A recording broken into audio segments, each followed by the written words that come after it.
Saya Merili mewakili bagian pelayanan pribadi ya. Oke, kadang-kadang Tuhan membisik kita kan.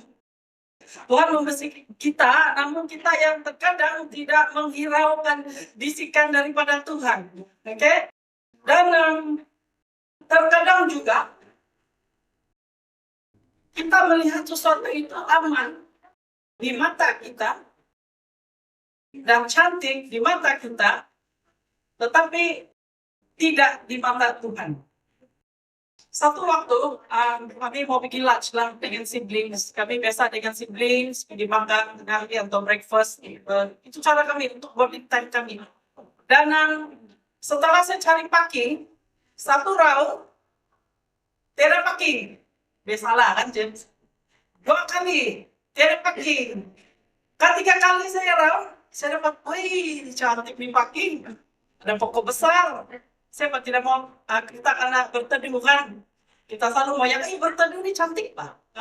Jadi saya lihat pokok yang besar dekat dengan restoran tapi seberang jalan. Mungkin 5 langkah sejalan sampai sudah.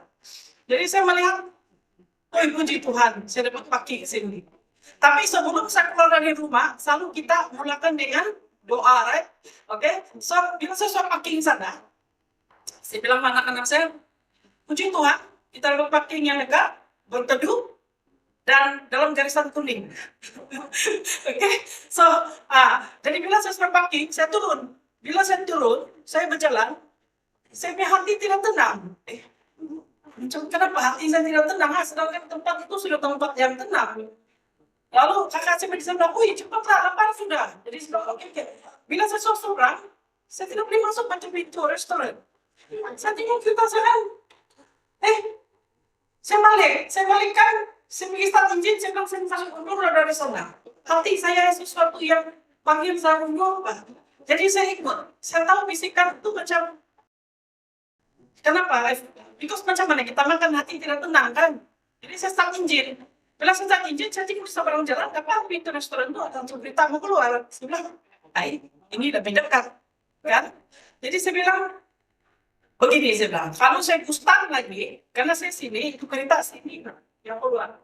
Jadi kalau ada kereta duluan masuk tangan, saya mau rebutkan dari dalam punya arah. Jadi saya bilang begini, saya coba maju, saya reverse, saya masuk. Kalau tidak kereta masuk, saya menyalip. Nah, jadi gitu. Jadi saya start engine, saya tengok betul-betul orang keluar. Jadi saya pun gustang, ada kereta saya pesan signal. Ada pun kalau kamu keluar, ada keluar, dikasih masuk saya parking. Saya parking. Dari sana saya tenang, saya hati saya, walaupun berjemur, kita tuh karena jemur, ada juga tapau di dalam karena jemur, semua kan. Tidak juga mau dengar nasihat lah, air ada di dalam lah berjemur. Kan? Jadi saya biarlah, jadi saya rasa tenang. Jadi saya masuk restoran, kami makan, to shop the story lah. Kami makan, after lunch, saya keluar dari restoran. Sekali saya tengok, saya jalan makan kasih kan, tiba-tiba saya memang stuck. Pokok yang besar, tempat saya parking pun jatuh. Lepas itu kakak saya cakap saya, wih jalan, saya tidak bergerak karena saya terkejut. Ini satu teguran dari Tuhan Pak. Kan bisnis teguran Pak. Bila kita rasa Tuhan menegur kita, menyelamatkan kita, kita yang bunuh rumah berdiri tahu. Tidak ada bilang, wah tawa, Tuhan jawab. Saya tersentak dan saya terkejut dan saya berdiri. Kakak saya, kenapa? Saya bilang sama, saya parking tadi. Tapi sekarang pokok sudah jatuh di depan. Kalau pokok itu jatuh, of course pacak lah habis. Cermin cuma akan pecah. Tapi apa yang saya ingat? First saya ingat terus satu mata saya berdoa, Tuhan ampuni saya. Selalu tadi lah kan sinya best friend lah bilang tadi. Jadi saya bilang, Tuhan ampuni saya. Kadang saya lalai. Saya sudah seberang tapi nasib Tuhan, mungkin pukul saya, mungkin pakai pukul kan, baru saya balik pergi sebelah, baru saya mundur dalam kereta saya. Ini sebelum Tuhan ampuni air mata mengambil jantung lagi. Becit lah. Kalau itu saya ketawa itu nih karena timpa pokok kaca segala-gala macam mana kan? Segala kita punya perjalanan, segala urusan kita itu tertunda. Nah, saudara dan saudari, terkadang yang kita lihat itu cantik, aman, damai, dan selamat, tapi tidak selamat di mata Tuhan. Namun Tuhan menyayangi kita. Dia tidak mau kecelakaan berlaku dengan kita. Lalu dia membisik kita. Tetapi bisikan Tuhan itu depends dengan iman kita. Apakah kita mau mendengar?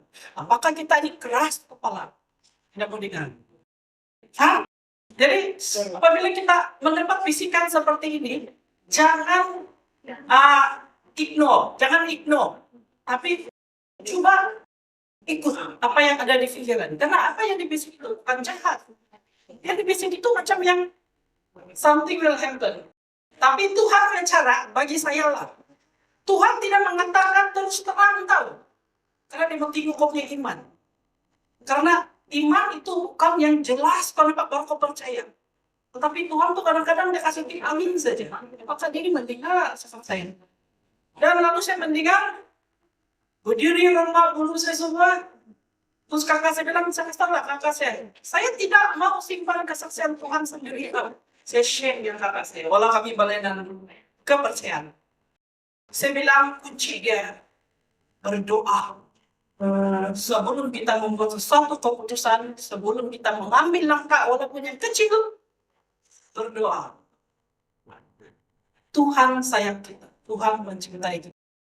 Sekiranya saya tidak mendengar bisikan Tuhan, of course kita saya hancurkan, mungkin ex-boyfriend pun buang saya keluar. Kenapa kau paksa kan? Mana orang understand kadang-kadang sudah situasi seperti itu kan? Tapi puji Tuhan, doa adalah sesuatu communication kita dengan Tuhan yang jelas. Ingat, setiap apa yang keluar dari mulut kita itu adalah satu doa. Tuhan melihat. Dan di sini kita melihat bahwa bukan semua yang dilihat itu aman, seperti saya cakap tadi. Tuhan membisik kita untuk keselamatan kita, keselamatan kita, dan ketenangan kita. Even though itu kelihatan sesuatu yang tidak baik, tetapi bagi Tuhan, you need to let go. You need to move on. Percaya Tuhan, letak yang pertama, tidak ada yang dapat membinasakan kita, walaupun dalam hubungan kekasih, hubungan suami istri, hubungan rumah tangga, hubungan dengan Tuhan. Apa saja yang mau pergi dari kita? Oh, saya dan Tuhan. Dan kecuali kita miskin bila kita tidak punya Tuhan dalam hati kita. Oke, dalam ayat di sini tidak apa kan kalau kita share tidak ayat Alkitab kan. Matius 6 ayat 8. Jadi janganlah kamu seperti mereka, karena Bapa mengetahui apa yang kamu perlukan. What I need that time is safety. Mau loh masalah sungai keluarga saya. Jadi ayat ini beritahu bahwa sebelum kamu meminta kepadanya, Tuhan sudah memberi. Ini sangat baik. Dan ayat ini menunjukkan bahwa Tuhan sudah mengetahui kebutuhan kita sebelum kita meminta Tuhan. Karena Tuhan itu adalah cinta kasih. Tuhan memberkati.